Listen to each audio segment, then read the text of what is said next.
Welcome to the Creating Your Conditions podcast, a work of understanding career and life experiences. What are the conditions you were given, the conditions you have made for yourself, and what more do you want in life? I'm your host, Vincenzo. I use they, them, theirs pronouns, and I'm an avid reader, a connector of humans, a former professional fundraiser with 7 years of nonprofit experience, and a creator more recently. In today's episode, I am interviewing Claudia, a proud first-gen college grad and faith-driven servant leader with over a decade of experience in higher education. Inspired by the values instilled by her late parents and life lessons she learned along the way, Claudia strives to see the glass half full and find joy in the everyday miracles. In the face of adversity, she has learned that vulnerability can be a pathway to healing and hopes her story can encourage others. Beyond her passion for paying it forward, Claudia is an avid foodie, R&B fanatic, and most happy when she gets to spend quality time with the people she loves. So without further ado, I leave you with this episode. What's up, Claudia? Welcome to the podcast. How's your day going? It's really dark outside my window, and it's still taking some time to adjust to. But no, all good things. Pretty chill Monday. Can't complain. Oh, so low. Sorry. The volume is really low, so I think that's on me. Oh no. But it should be okay.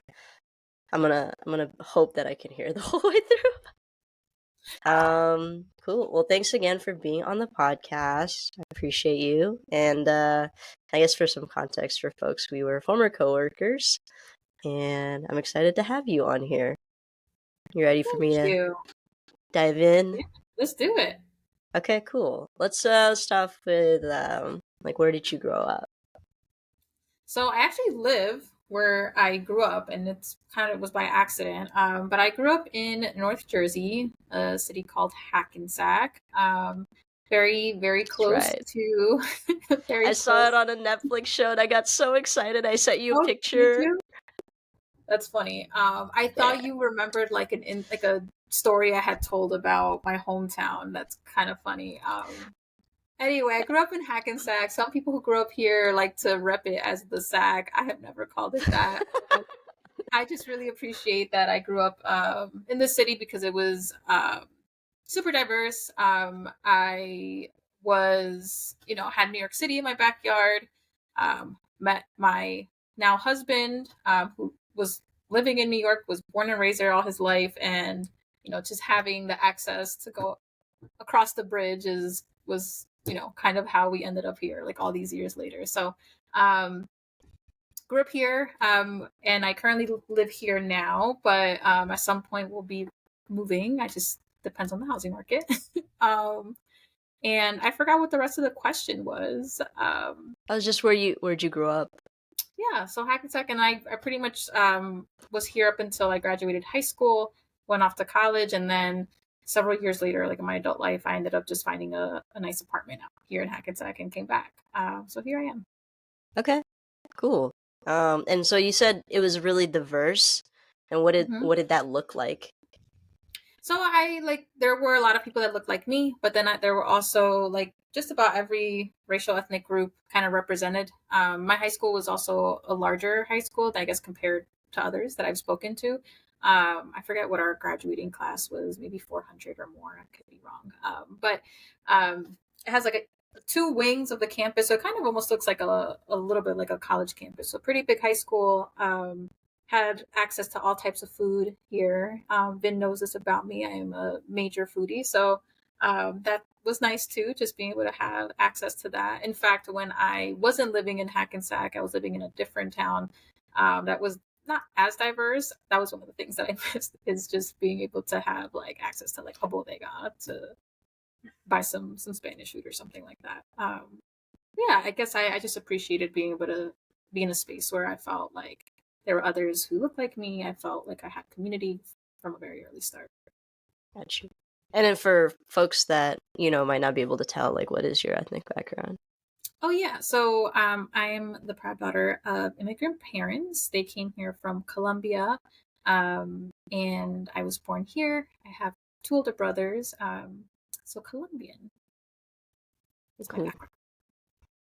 And I feel like this is a question I tend to always ask like anyone that has immigrant parents, but like, what do you know of their story and why they came here? So I wish I had more If time you with know them. more, you know? Yeah, Yeah. if I wish I had more, if I had more time with them, I would have like. There's so many questions I would have asked them. But I want to say they came here in the 70s, maybe. Um, they met through work, and they came here. I think both just to have a better life.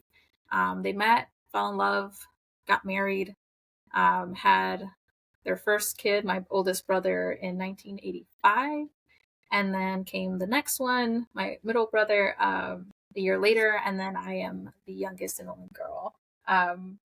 But I think that from a very early start, one of the things that I was very like aware of, even like as a young kid, just watching my parents, like being, immigrants here living in the United States, that they had to work harder. I saw that they weren't.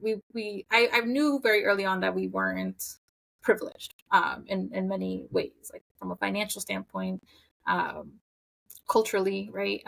There were a lot of challenges that my parents had to face working minimum wage jobs. Obviously, the language barrier. They learned a little bit of English, but I would hardly call it that. They defended themselves as best they could.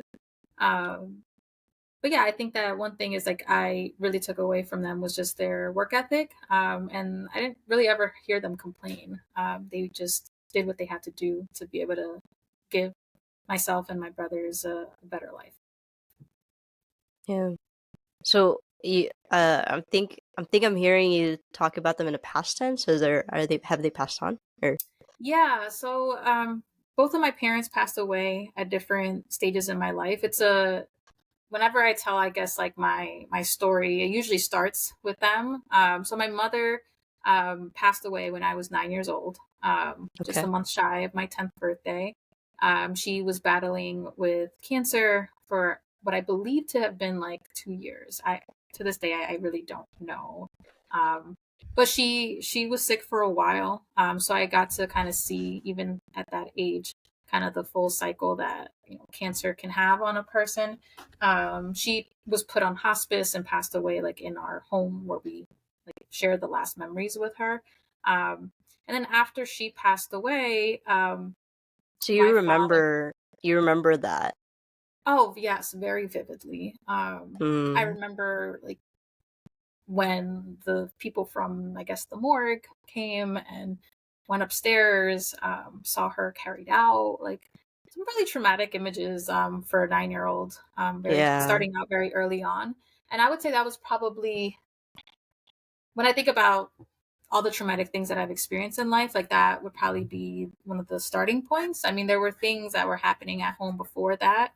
Obviously, witnessing my mom being sick, witnessing the toll that took on my father. He was already a heavy drinker before her illness. When she was sick, it just, he wasn't the most. My father really struggled with managing and regulating his emotions. He was pretty explosive in some of the ways that he processed hard times. And so I remember witnessing that early on too, like the effect it was having on him. But I also remember at that time being almost very disconnected from the reality that my mom was dying. Um, I remember coming across like old diary entries, like as like an 8 year old, where I would and I wish I could find the journal, but like I remember reading it and just like wanting to hug my younger self. Like you were so optimistic. Like you still had like high hopes that things would get better. But unfortunately they didn't. She passed away. And that kind of set off this very kind of chaotic um, uh, childhood, I guess, if you will. From there moving forward, like home was really not a stable place for me. My father was fell into depression, and started drinking more heavily. But he loved his kids so much that like he would not entertain the idea of like uncles or friends take like pretty much like putting us under their care, living with them. Like he was just like, no, my kids are staying with me. And so we did, and we lived in 1-bedroom apartments, and just did the best we could with the very little. And then fast forward to how my father ended up passing away is ironically he also was diagnosed with cancer, but it was completely unrelated to my mom's cancer. So it at that time it was literally me just living my worst nightmare. At that time in my life, I would say that my worst nightmare was like having to relive what happened with my mom, and then that happened, and then I survived it, and I was like, okay, well, I guess like this has become the sport in my life, just surviving, realizing that like your worst fear, even that is still something that you can, I guess still like life still goes on. Like you can experience and come face to face with your worst fears and life goes on. But he ended up passing away 6 months after he was diagnosed. And it was at a very terrible time because I had just started college. It was a summer of me going into college. I'm a first gen college grad. My brothers didn't have the opportunity to pursue higher education. So I was the only one. And it was, really just me trying to make a better future for myself. So I found out that summer when I started college that he was terminally ill. We didn't know how much time he had. We just knew that it was already like super advanced. And then fast forward to 6 months later, it was finals week, December. And, he unfortunately just he fought as hard as he could. But I was there with him when he passed. And that's another really, really vivid image when I think about, I guess, the loss of both parents. I think my father's death, I experienced that in a very different way than I experienced my mother's passing. I think at 18, because I was 18 when my dad passed away. And I was like a hardcore daddy's girl. Like I was, those 6 months was enough time to kind of prepare me for what this meant, that he would no longer be here with me physically. But the I guess the hole it left in my heart was pretty big. Of course. And I miss him all the time. So like I can almost talk about my mom through the lens of like the happy memories and not get choked up. But when I think about my dad, it hits a soft spot. Like I feel myself now. I was like, ooh, when I talk about him more in that context, I feel that emotion kind of stir up for me. Yeah, and you had more complex emotions with your dad because you were an adult when he passed, or just starting to become an adult, even though you kind of had to grow up as soon as like your mom passed so young at your young age, her young age. Yeah, Yeah. I think that I agree with that. He and I had a complicated relationship leading up to him passing away. I resented him for a really, really long time after my mom passed away because he just was not emotionally available to be a parent. And consequently, like I grew up feeling very unsafe. I didn't have a stable adult. And I really didn't have a parent. I knew I had a father who loved me and adored me, and that's one of the gifts that I think that I definitely don't take for granted, because I know that not everyone grows up with like having a loving relationship towards their parent, especially like fathers. But like my father was like obsessed with me, and I was obsessed with him. But at the same time, he did and a lot of hurtful things, and I know that it was coming from a place of him being hurt. So it wasn't until like a year before he passed away, and I always credit this to God's grace and being understanding what that moment was going to mean for me.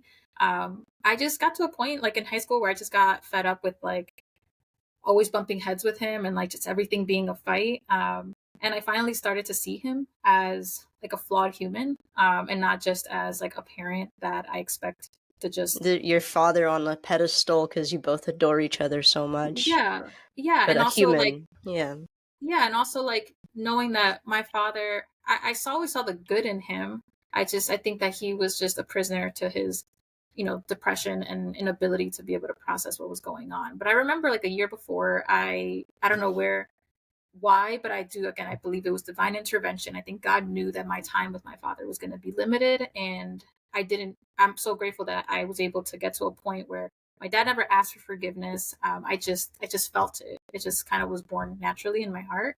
And I accepted him. I just met him where he was at, and I accepted him for being a flawed human, and also was able to kind of just have more empathy towards him, because I finally recognized that my father wasn't just like coping or trying to cope with the loss of his wife, and he was also coping with the loss of his three children and seeing the effects that it was having on his kids too. So once I looked at it from that perspective, I was able to just feel almost like a surrender of sorts, and I just didn't have it in my heart anymore to fight him anymore. I mean, not to say that there weren't moments where I still felt frustrated or upset, but that resentment, like I chose to love him anyway, like love him in spite of. And that was such a gift, because then, he ended up not being able to stick around for longer than I would have liked to. But I'm just glad that I was able to get to a place of forgiveness before um, his passing. That is unnecessarily mature for like a 17 or 18-year-old to have to like do, And I truly feel like it's some of that. I think that is kind of just how, although my mom passed so young, when I was so young, the older I get, the more I see myself in her, and it's like something she would have done. But also I feel like, and it's something that she always did, I think, now that I really think about it, because my father was still who he was while she was here. And I think that she was someone who like just was always extending grace, and she was very devout in like her Catholic faith. And I think that she was also, and I'm similar now too, where it's like I really try to live with the, like, what would Jesus do attitude. So I've learned that hurt people hurt people. My father was an example of that, and so I'm always fascinated by trying to understand like people's origin story, and like why do people show up the way they do in relationships and in life, how they navigate the world, like what are the hurts that kind of led to the manifestation of like your everyday defense mechanisms and whatnot. Yeah. I don't know how I got there, but I guess to say like, because you mentioned like how mature for a 17-year-old, but again, I think that Unnecessarily mature, because you didn't have to know how to do that at 17, but you did.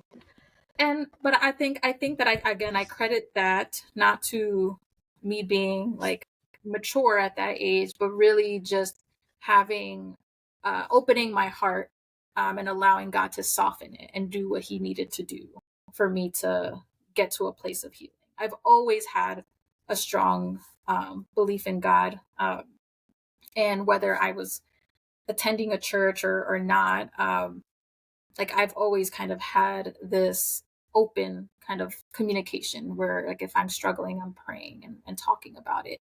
And I think and my parents were praying for me, um, way before I became who I am today, right? And I think that my mother especially, I feel like she fit in a lifetime of prayers before she left this earth.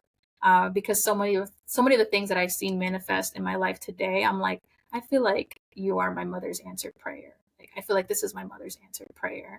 Um, so I don't know. I think that I have been very blessed to see, I guess the manifestation of my mother's prayers, everybody else's prayers, and just seeing how God has positioned me throughout my life to be able to be surrounded by what I consider like my guardian angels. Like these are real people who have planted seeds um, to get me to where I am today. So I don't know. Whenever I hear things like that, like how mature or like how strong, I really just, again, I always credit it back to really divine intervention, and God's way of really um, just shaping me for what was going to come next and what will come next.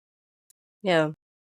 And when I said unnecessarily mature, it was more that a 17-year-old shouldn't have to do that, Yeah. deal with that and process that. Also just forgiving your dad, Well, that right? part Like, is true. And it yeah. reminds me of like a conversation that came up in therapy. I don't remember when, but I started therapy this year, and Nice. it was like not my first time going to therapy, but this was the longest like relationship I had with a therapist where I was like, okay, I think I'll stick around for this one.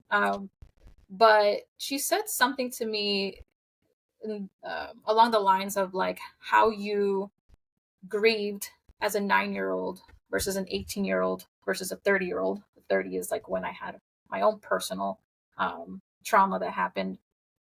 Like how you grieved in each of those stages, like look probably look differently. Um, and I never really kind of take time to. I haven't. I think for some of the things that I've been through, like at 9 and 18, like I never went to therapy during that time. So you have to imagine that there are things that I guess I never fully processed, and I just, or at least I did in the only way I knew how.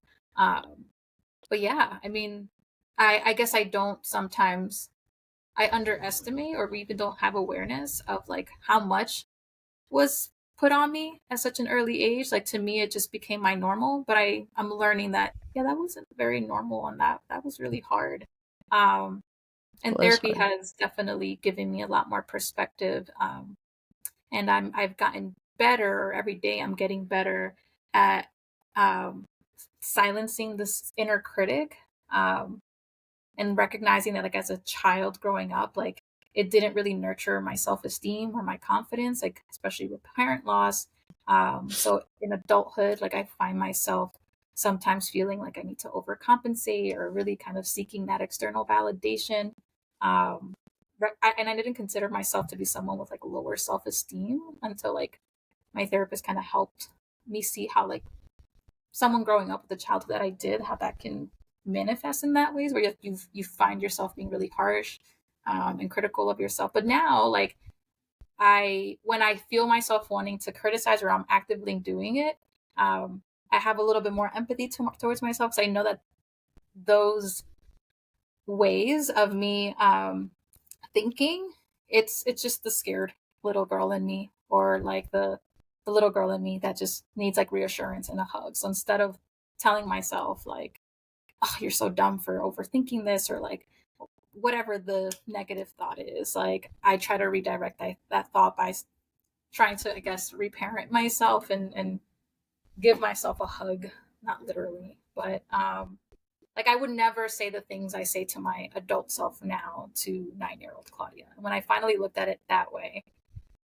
like I maybe like I literally like broke into tears in that session where I was just like, yeah, like she survived a lot. She's been through a lot. Like it's not fair for me to criticize her when she's having moments where like the inner child self is just showing up in moments that trigger it.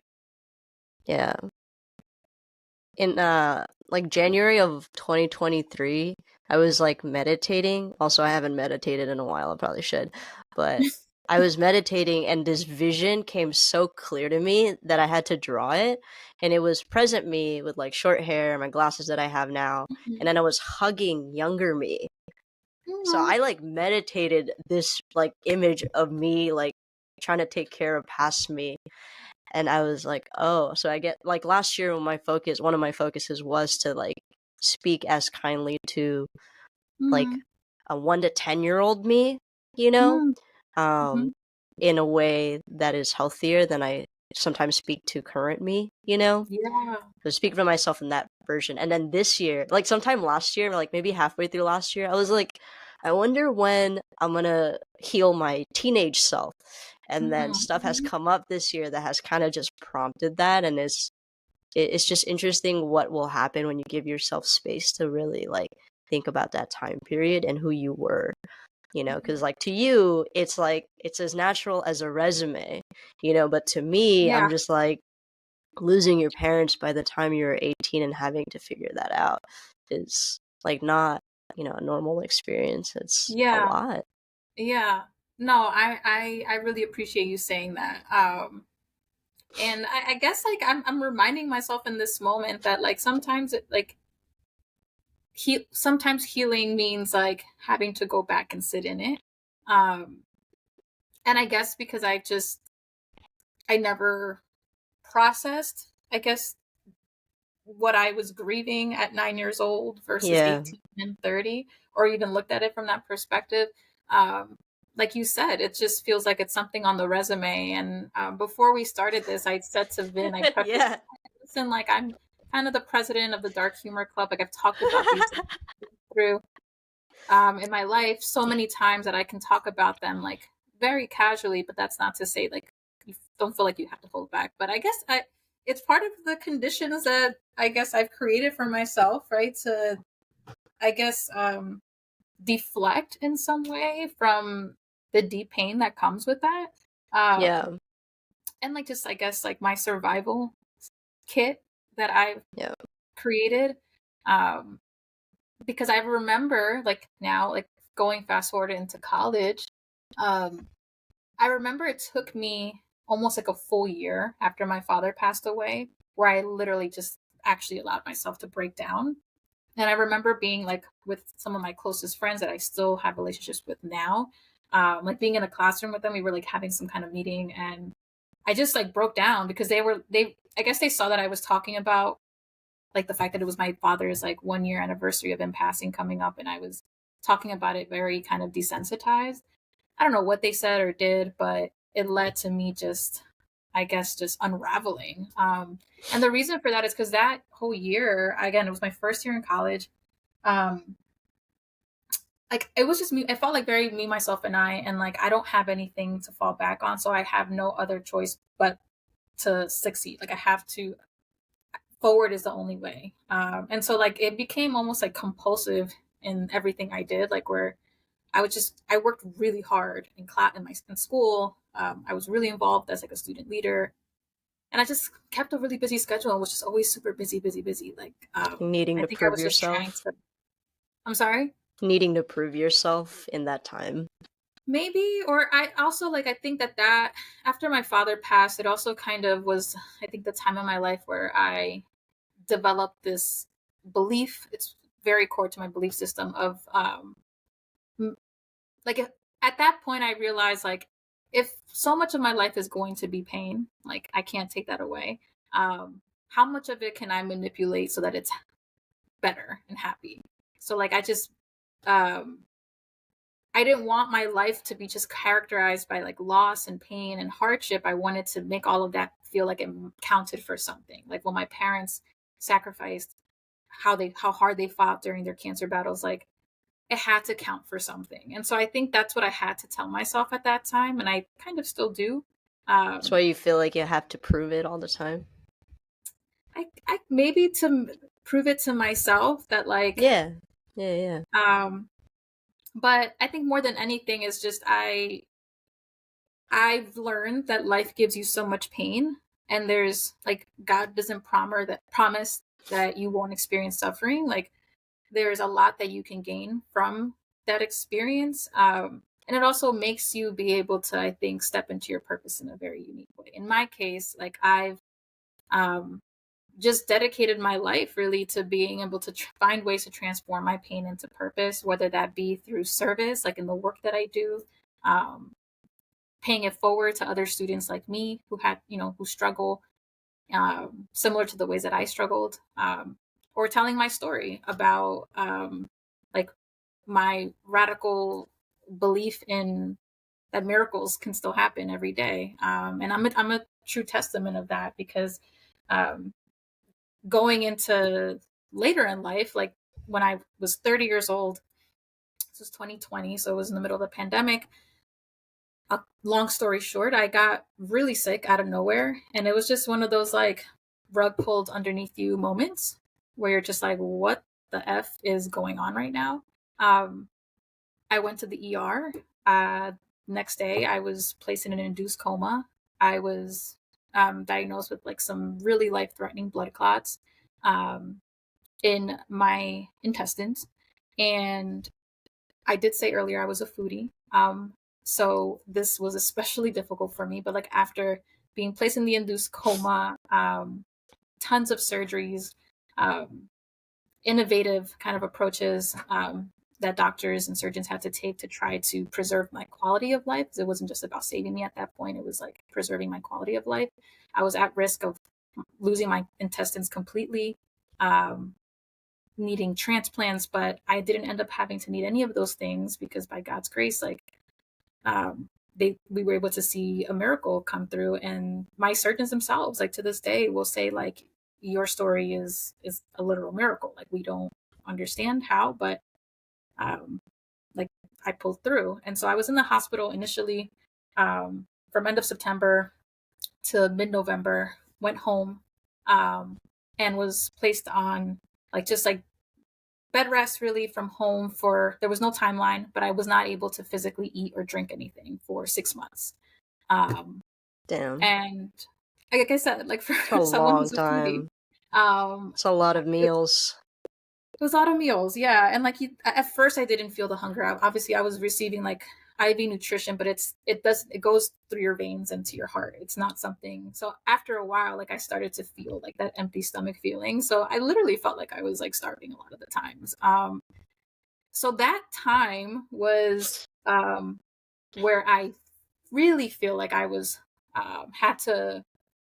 had my real full experience of what it means to surrender. Like given my past traumas, I definitely have seen how that has led me to be somewhat of a control freak. My anxiety about all the things that I couldn't control now in adulthood, like whenever I'm feeling like I can't predict what's going to happen next, I try to do whatever I can beforehand to kind of prepare as best as I could. But this was one of those things in life where I had no preparation. Like there was nothing I could do. It was literally just in God's hands. And it forced me to like really to my knees to just pray and lean on my community. And at the time, I remember I was sharing my story, like my recovery story, very openly on social media. And I found healing through that. And to this day, like people who I don't really see all the time, I really probably only see them on social media. If I run into them, like they'll talk to me about, how much of a blessing that was to them, and how that, and also this was like pandemic time, so everybody was going through something.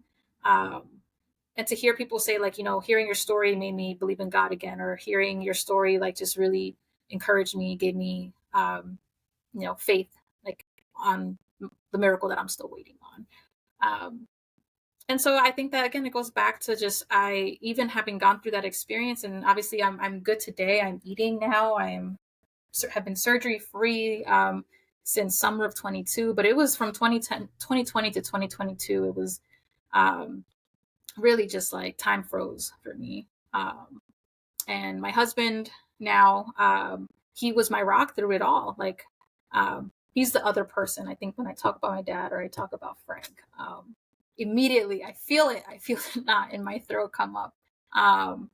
But I think the reason for that is just because I can't even really put into words like how much it meant to be able to just have him there by my side throughout that whole journey. And to this day, like it breaks my heart to know the impact this had on him and my loved ones. And I know it wasn't my fault.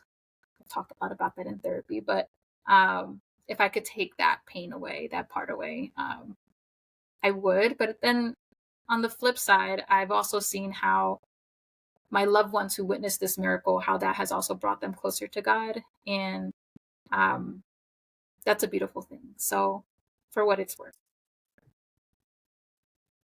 Well, thanks for sharing. I think like the three biggest things of your life so far. Definitely very impactful.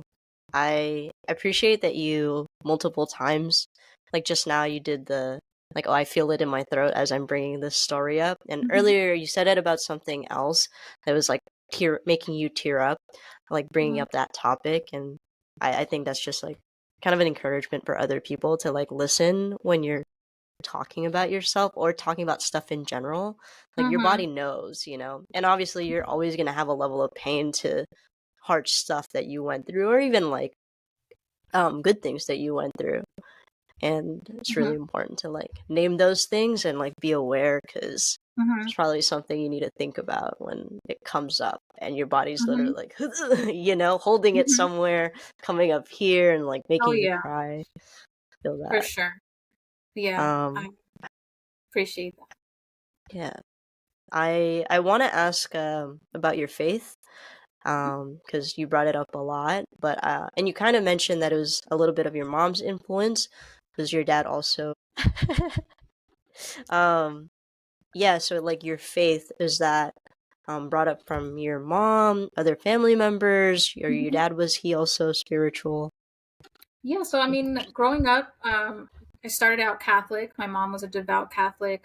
My father, he believed in God, but I would say my mother was the one that kind of led that um, in our household. And after she passed away, um, it took a little bit of time before I could kind of find a little bit more consistency with like faith in my life. But again, like I said, I was always talking and praying to God. Today, like I consider myself a Christian, so I attend a Christian church. And part of the reason why I was introduced um, to that was after my in high school when my life was uh, I was going through a difficult time as a teenager, not having like a female figure at home. I would spend a lot of time at my friends' houses. Growing up here in Hackensack, it was so easy just to walk to people's houses. I miss those days. But so I was never really home because home never really felt like home. It was a lot of chaos there. And so what I'm getting at is that uh, from hanging out at my friends' homes, like one of those friends is someone who I call her my sister, and her mom and this person's entire family, they're from El Salvador. And when my father passed away, I essentially just they took me in officially, but I was always staying at that house. I was pretty much raised by this family that I now celebrate every holiday with, birthday celebrations. Um, and I that story, that part of my life is another big piece of my testimony. Because earlier I talked about how I feel like those are the everyday miracles that it's easy to kind of like glance over sometimes, but like the like I it there's no way I can say that that is coincidence, right? I think that it was really just God looking out for me. And so The the amount woman of that I things that have to work out for you to meet specific people at the exactly. right place at the right time in your life is, you can say coincidence, but I do agree. Like, I'm not religious in that way anymore, but I Mhm, don't think it's just chance either, mhm. you know? And there are so many examples of times that I have prayed very specific, prayed very big. Others have prayed specific, prayed very big. Um, this second mother figure in my life, who I call mom now to this day, like she still prays for me, and I'm just so blessed to have. And she'll never replace the mother that I was born to. But having lost my mom so young, I feel so grateful to have had the guidance of this bonus mom that I gained along the way. And I found it so special when I learned that her birthday is the same is the her birthday is April 29th, and then my mom passed away on April 29th. And I always found that so interesting.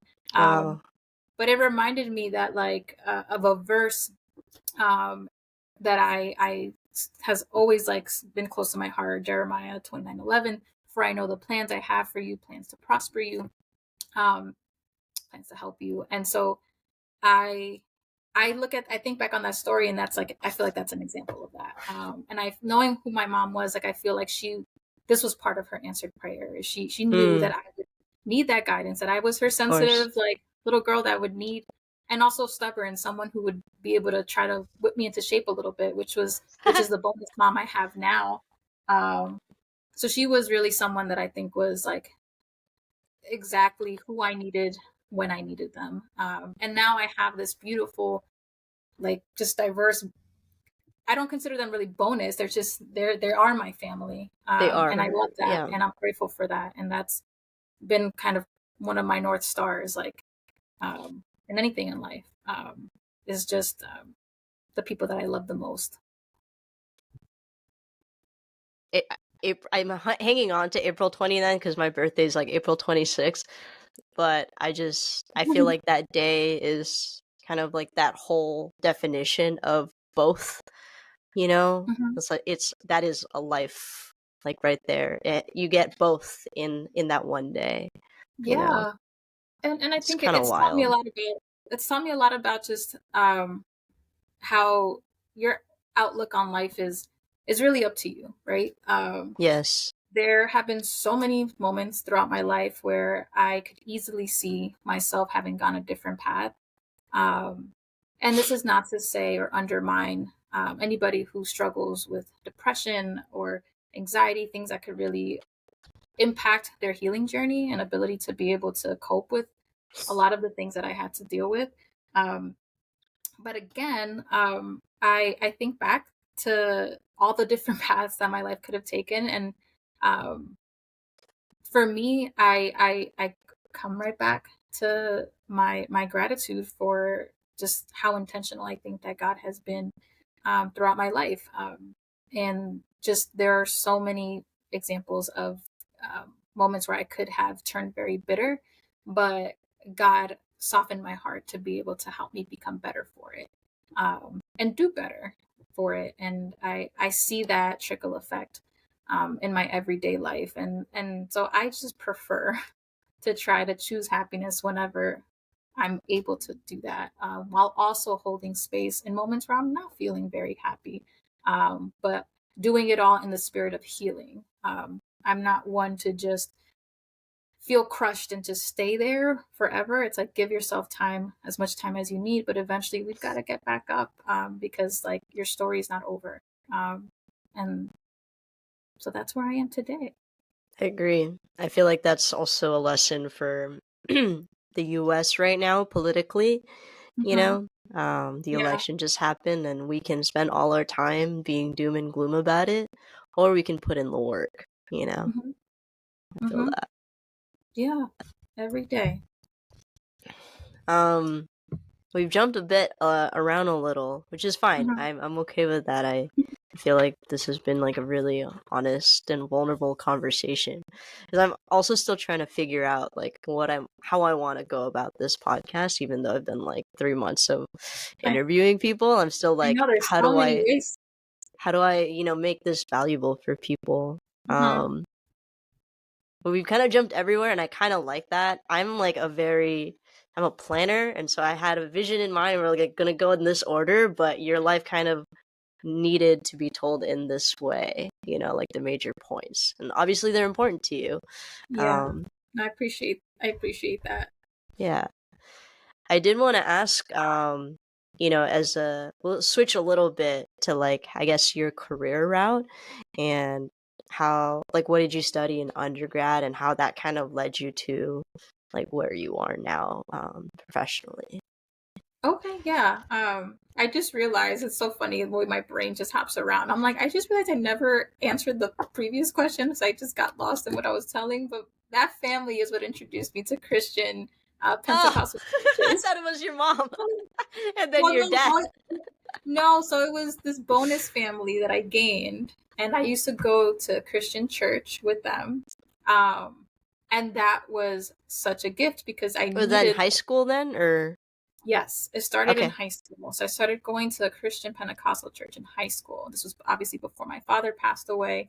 And then when my father got sick, like it was like divine timing, because like if I hadn't been at a stage in my life where I had kind of really kind of redevoted myself to faith, like how I would have managed that would have been looked so differently. So how I got introduced to that was through my bonus family, and then now to this day, um, I consider myself. I've always found myself more spiritually connected at a Christian church. So that's how that happened. But going to my Good. undergrad journey, All good. um, Thank you.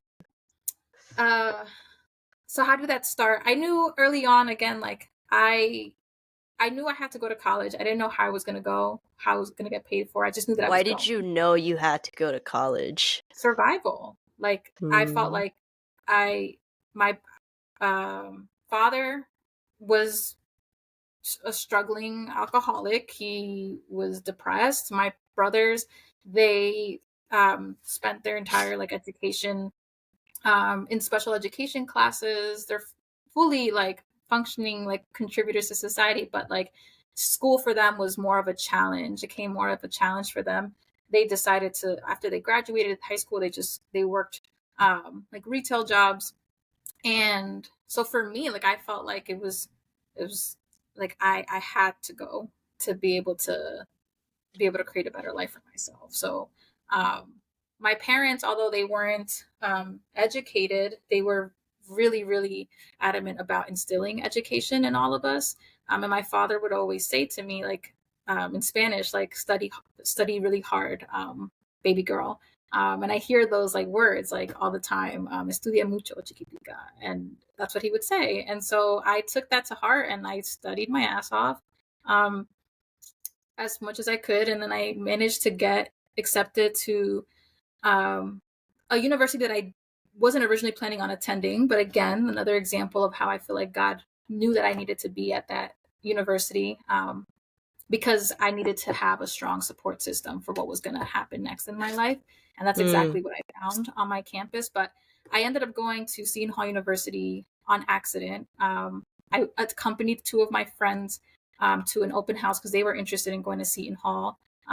And they just dragged me along with them. And I was like, I'm not even going to go here. Like, I'm going somewhere else.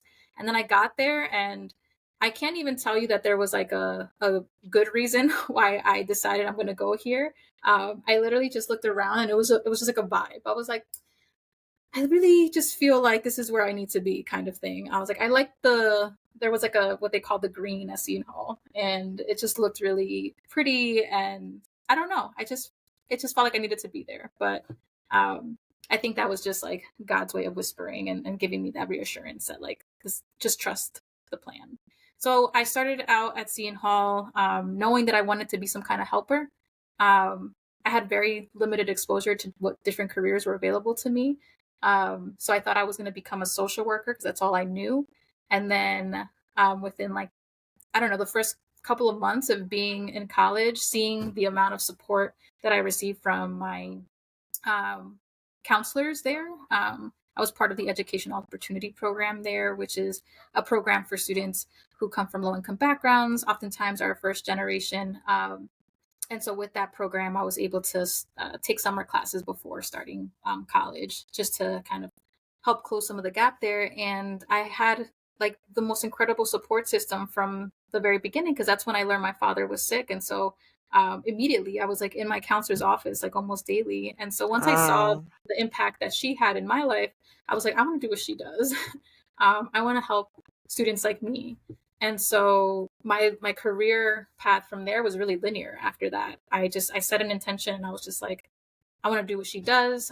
She has a master's in counseling. I'm going to get a master's in counseling. I went and got a master's in counseling, and I want to work with college students. So I went and worked with college students, specifically students who went through the same program as me. So, I was, super hyper focused on that. And, once I achieved that goal, it led me to kind of question like, what next? And I'm kind of at that.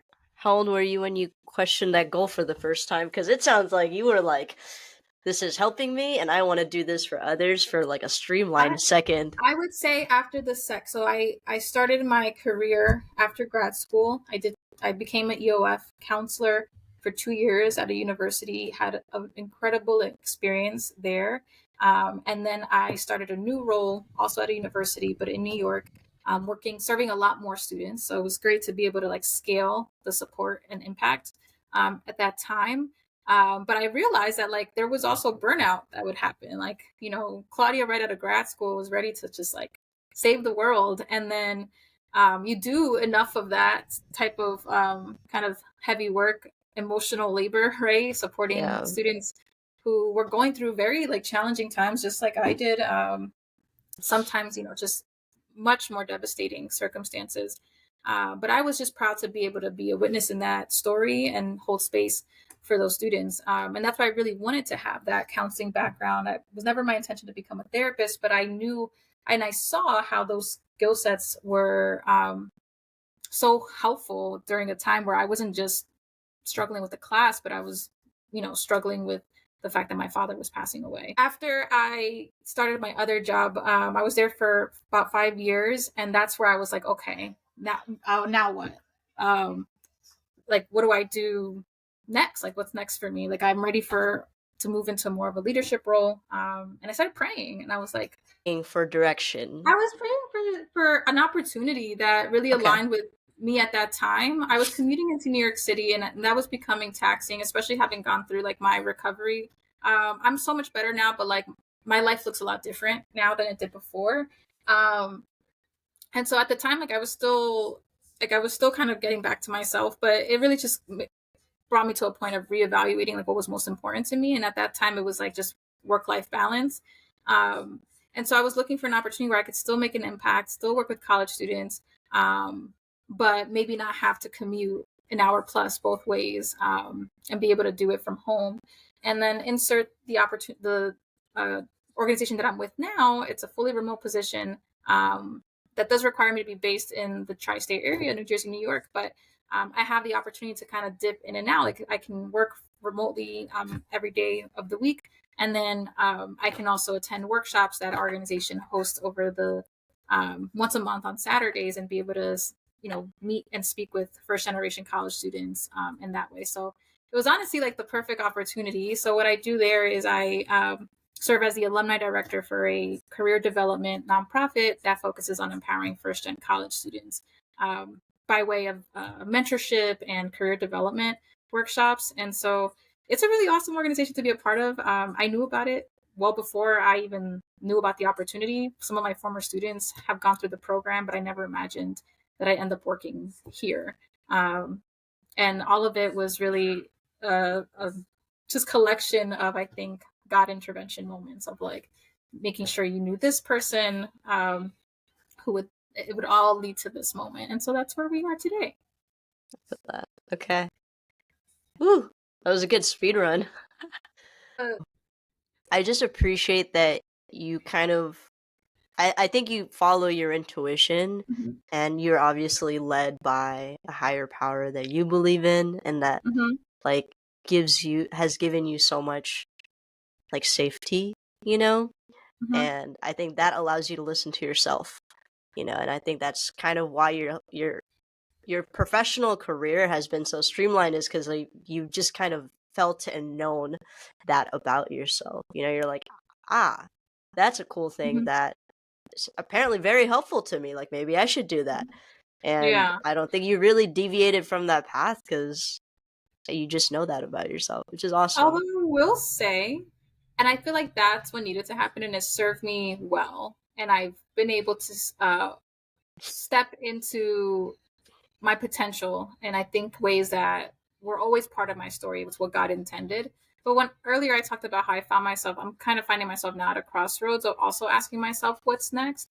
Um, and sometimes I've recently started questioning, like, if I hadn't gone through the hardships I experienced very early on in life, like Hmm. what would like my true self, untraumatized, like self, like what would have been the thing that really filled Claudia's cup, like that you would be excited to do for work. And so I've been kind of just questioning that and really trying to understand, like what that would have looked like, and seeing if there maybe is room for me to honor those parts of myself in some capacity down the line. But I'm still really trying to piece it together. I think that the reason why it We're was so always all easy. piecing it together.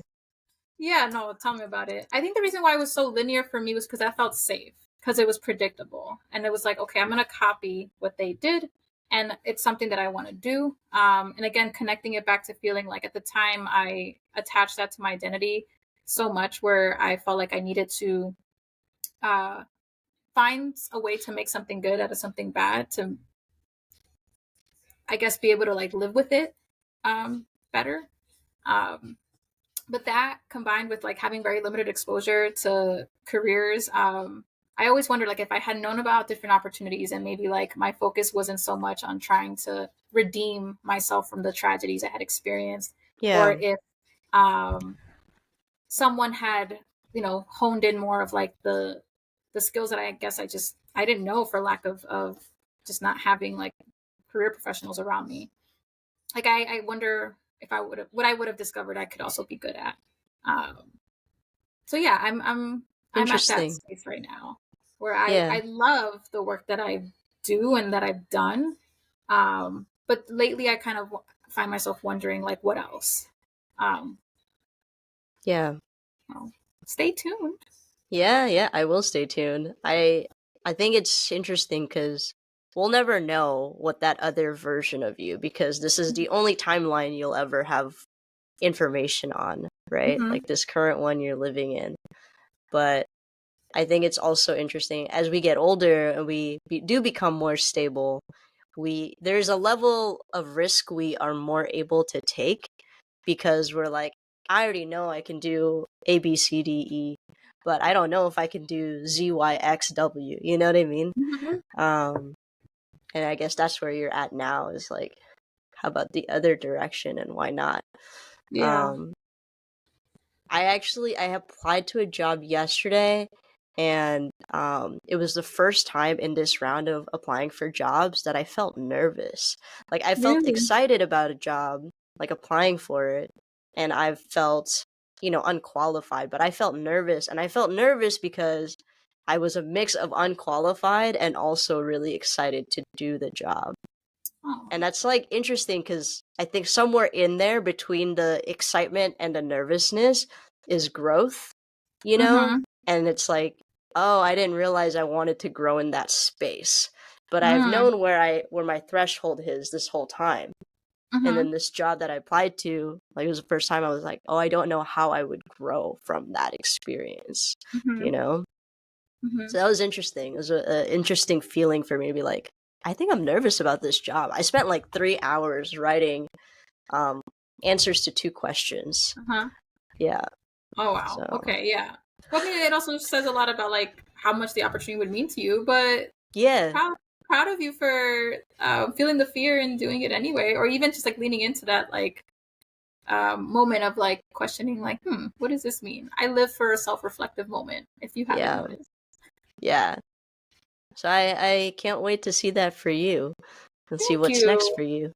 Yeah, I mean, honestly, I kind of have seen kind of this pattern in other ways in my life too, where I'm just like, I don't want to how to learn how to do it, or like I don't want to have to like do the growing pains. Like, just give me something predictable, give me something I know I can do. And like, and I always like early on, I consider myself like I was like the pseudo therapist of like every friend group before I even got to college. So for me, it felt like something that like I felt like I could become a counselor the next day, like if I wanted to. I was like, just give me the degree. But anyway, I think it's really just I feel like I've kind of outgrown this part, and it's not to say that I don't still want to keep some kind of element of this work in my life. I just not entirely sure like again what comes next. I've started to just really think about how I've seen that oftentimes folks who go into my career path who have similar upbringings where like they came from struggle, and they reach a point.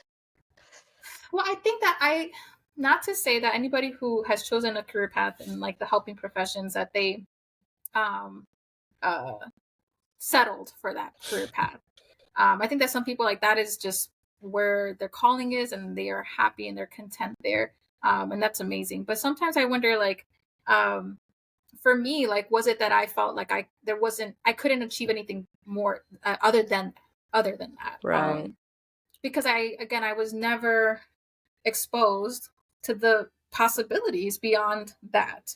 And I find that sometimes that's the case with some other like students that I've kind of supported and wondering like if you had exposure to programs like America Needs You where I work now, right? And you learned about just the financial stability that can come with like pursuing these like highly competitive or the like having internships, like as that's one of the requirements for the students in the program.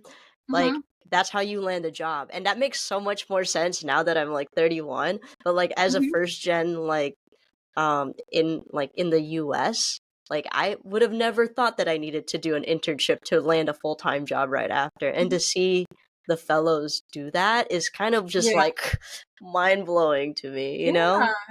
Yeah, but seeing how like just having that exposure and getting a foot in the door and being introduced to like these big name companies, I wonder if I had some exposure like that, like would I have found joy? Because I think that I convinced myself early on that because a career path I wanted to pursue was like a humble one and like not the one that was going to make the big bucks. I was like, that's okay. Like I'm not motivated by the paycheck. I want to be able to do something that really just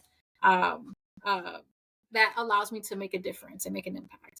And that was my dreams as a high schooler, college student. But now I am someone who is looking to pursue more in life, like have these financial goals, and sometimes I'm like, man, I'll see like what the starting salary is for some of our fellows coming right out of college, Yes. and seeing that they are in careers that are really aligned with their Yeah. passions. I think that sometimes, at least for me, like I had this connotation that like I kind of had to choose one or the other. It's like a paycheck or enjoying your job. You can find opportunities where both can be true. Yeah. Obviously, it takes some guidance and some preparation, like those internships. But yeah, so there are moments where I'm just like, maybe like this career just it fell in my lap because I didn't see anything else beyond that. And I wonder like what else I could have done had I had someone who could be able to, I guess, help me realize my potential in other areas too. Like I really enjoy storytelling and things that are creative, like in my day to day. I love to like just do things like this, like just be in conversation. So yeah, I'm at a point now where I'm just wondering. I mean, I don't know what'll come of it. I might just continue doing more of what I'm already doing, but for right now, I'm just recognizing that it's a point of I guess like a point of awareness. Yeah. I think I'm excited to hear, like, on a personal, as a friend note, like what Mm-hmm. that looks like for you. I think it's always for me, because this is one of my passion projects, like this and like my YouTube channel and stuff. I'm always trying to encourage people to just indulge in that curiosity of yours. And it doesn't have to lead to anything, but just you allowing yourself to explore that part of yourself, Thank you. I Um, appreciate that. No, yeah, I'm yeah. inspired by seeing the things that you're doing too. Like it's a reminder that like you don't have to, not everything has to kind of be what am I trying to say? Like I Like a think that sometimes career we put, move. yeah, like I think we put Yeah. so much focus on like if you know that there are voids in your life, or there are things that you don't you feel like you've outgrown in your career, like the things that you're craving or yearning for, like there are other avenues to be able to fill that up. It doesn't always have to be reflected in your 9 to 5. It could also be reflected in your passion projects or the side hustles, things like that. Okay, this is a selfish question because I've asked friends that, have been with their partners a long time on this podcast, because I just happen to have a couple I of know y'all, we don't and get it's, to talk about that much. yeah. But I am curious, how did you and your partner meet, and like how long you've been together? You're Hmm. married? We are married, Okay. yes. Yeah. So how do we meet? How long we've been together? So Frank is my husband. We have known each other since I was 16. He's a year Wow. older. Yeah, we met when we started dating when we were 16 and 17. The short of it is that he was on a In year-round. Hackensack? So he is from Manhattan, New Oh, York, okay. and he always lived in New York up until like we moved in together. But and I've always lived in New Jersey. But the way that we met was through a mutual friend who had moved from New York to New Jersey, was going to school in Hackensack. So I knew of Frank when I was like in middle school, because I met this friend Wow. in middle school, and I knew of him because they were on the same swim team that they competed in year round. So she would still go and travel to the city for practices. Sometimes I would go with her to the practices, but it wasn't until like the summer of 2006 that she had a birthday party. He came to the birthday party. I saw him and I was like, oh, wow, he looks different than what I remember. So basically I had a really big crush on him, and we became boyfriend and girlfriend, like maybe like not even 3 weeks later. Um, and so we started dating, and this was the summer of me going into junior year of high school. We did the whole like just kind of going back and forth and seeing each other. This was also the beginning of our relationship started in secret, because my dad was still alive at the time, and he was very, very adamant about me not having any boyfriends. But No thankfully he did boyfriends get till you're 25, right? no boyfriends till I'm married. What do you mean? So yeah, my father was OD with that. But God bless him. He did have the chance to meet Frank for my high school graduation. And he did learn that I had a boyfriend. Like, he knew him as my boyfriend. He was not happy about it. He cried. He literally cried. He was very upset. But then when he met him in person, like at my high school like graduation little like barbecue celebration, like he was like all jokes with Frank. So I was like, all these years I was terrified of you, like at the idea of having to introduce a boyfriend. I'm like, and this is what I was so scared about. So they at least got to meet. But like I said, my father passed away like the summer going into college. So I had just graduated high school. And he got sick like 2 months later. So Frank didn't really get to know him as much. But back to Frank and I, we went to different colleges. We would go like a month at a time. He went to school in Long Island. I was at Seton Hall in Jersey, and we would go like a month at a time, not seeing each other. And we always kind of respected that we had our individual lives, but like we were so obsessed with each other. I think we figured out early on that like this is who I want to be with, like who I want to. And even being that young, like at least for me, like I knew that he's just the person I wanted to spend the rest of my life with. So I guess similar to my career, like I was like, I like this and I'm gonna stick with it and I'm just gonna run with it. No, but all jokes aside, like I just had this like gut feeling from the beginning. I was like, there's something about you that feels like you're my parents' answered prayer, like too, like of if they could have dreamt up like who their daughter would marry, like it would be Frank. And he especially showed that when I got really sick, and he was pretty much, he was working a full-time job while dealing with COVID and learned how to be a full-time nurse at home to me. He struggles with his own day-to-day challenges and like anxiety, mental health. And somehow he was able to like just channel like divine strength from God to be able to like just really hold it down. And so we actually got married. Sorry, fast forward, we're dating, we're 16, 17, then graduated college. We didn't move in together until we were in our late 20s. So I was 28. He was 29. And that same year he proposed. So we got engaged in 2018. And then by 2020, like life just like hit the fan. And when I got home from the hospital in November of 2020, like I was so terrified that I was going to die before I got a chance to call him my husband. So I was like, forget the wedding that we were planning. So at the time we did have like the venue, I had the dress, all the things, but life had different plans. So we went to the town that we were living in, to the city court thing, and we got the paperwork, and we actually got married in our living room. I still had like tubes and wires coming out of me. We were wearing matching flannels and socks that said I love my wifey and I love hubby on my socks. And that was like our informal like wedding. And then later that night, our godson / nephew was born. So it was like amazing. And then in September of 22, we were able to finally have like a little backyard ceremony with family. And it was beautiful. I still wasn't able to eat at that time. I think I was like on a liquid diet. So it was bittersweet, but I just didn't want to let the moment pass before we got to just honor and celebrate like our union. Since we had technically officially gotten married December of 2020. And then it took like 9 months before we could actually like enjoy that moment under God's eyes and with our family and loved ones. So we got to do that, and it was as special as we could make it. So we've been now, I guess, married 3-4 years, but together 18 years. We just celebrated in September this year. Wow, that's a long time. So we've like grown up together pretty much. Yeah. But I wouldn't have it any other way. I feel like having Frank in my life was like part of my healing journey too.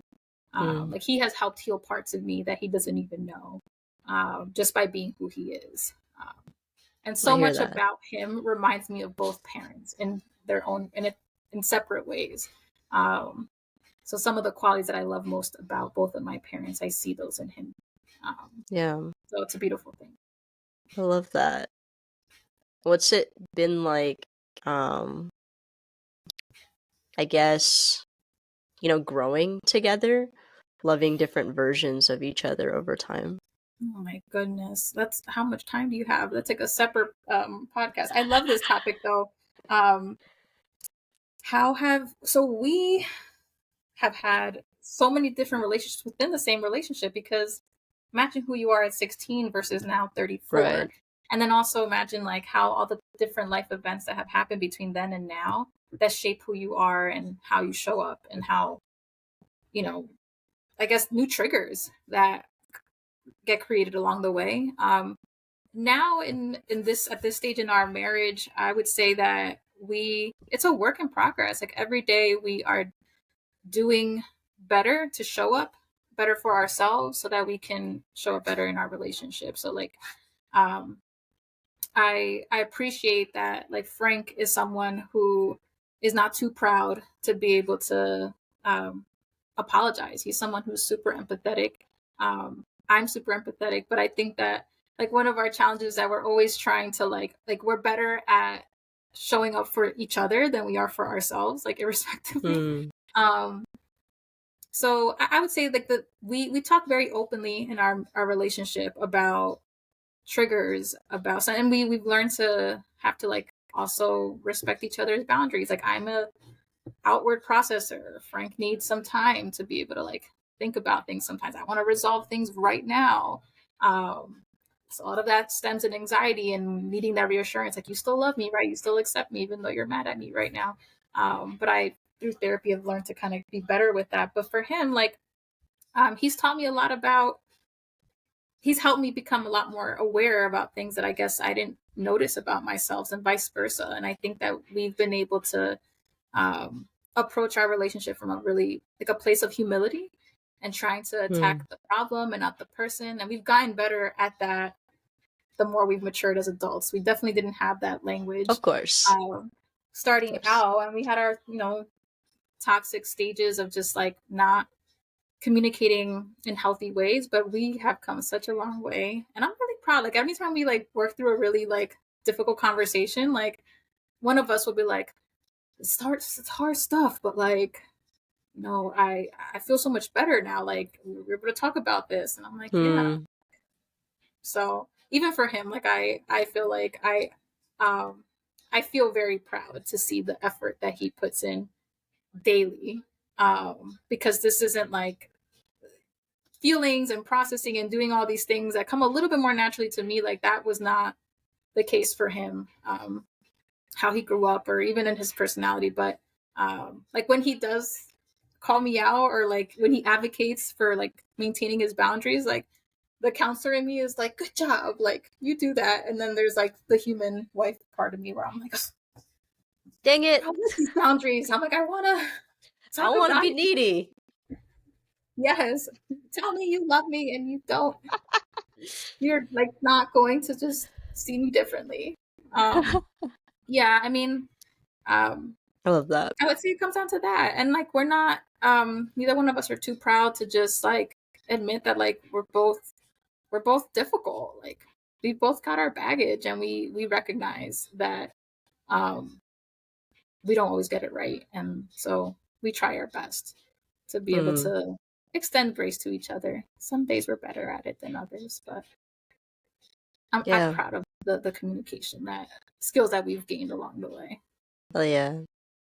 I love that. Thank you for sharing. I'm sure that'll be helpful to folks, but I was a little selfish for me because I am in awe always of like relationships that have gone on for so long and have seen versions of each other, Yeah. And I think that the other thing I would say is that it doesn't matter how long you've been with somebody. When you know, right? And I think that if the love is there, right, and both of you are committed to again becoming the best version of yourself so that you can show up in the best way in all relationships, I feel like love wins like a lot of the times in those scenarios, right? But I'm a firm believer in just being able to hold a mirror up to yourself sometimes, because otherwise, like you may maintain these relationships, but like I feel like a lot of people they run away from the difficult conversations, but that's when those difficult conversations are like teachable moments for both you and your partner to learn each other more. Like I've learned so many other things about myself, about my partner, from having those difficult conversations. Like, oh, like now I know that when I say this, it brings me back to a time when this, where I see this pattern. And so we both become better people, I think, as a result of that. But you have to be open to that vulnerability I think in any relationship, um, it's at the expense of sometimes obviously feeling like misunderstood or dismissed, but I think it's important to tell people how you feel while they're still here. Mm, I hear you. I hear you. Mhm. Okay, I gotta pick my mom up soon, so I have my last closing question, and this is a different one that I've asked in previous ones. Mhm. But I wanted to ask you, um, like, what is a message you would leave to your younger self? How old is your younger self that comes naturally in this exercise, and what is that message? Mhm. It's a good question. Again, I don't think I've spent enough time, but I feel like this is something that I should start journaling about. Um, then I feel like you're gonna make me cry with this question.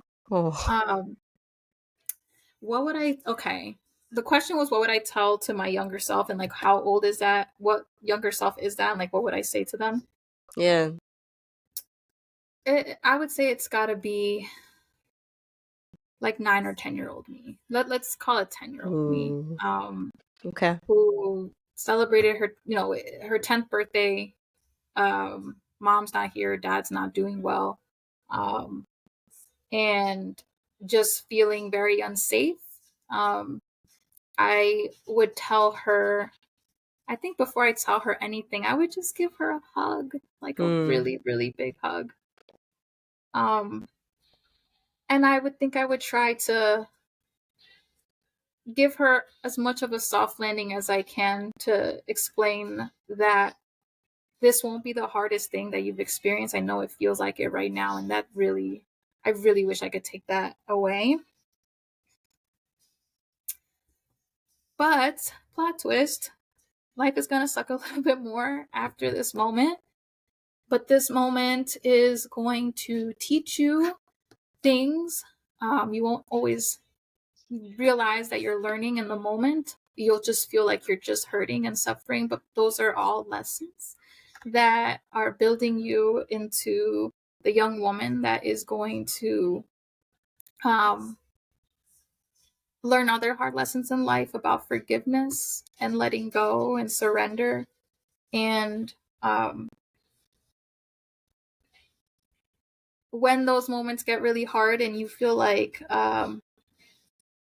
you're tired of being God's strongest soldier, um, that's where you will feel God's presence the most. Lean into that. Um, mm, because there's a lot that you can't control, but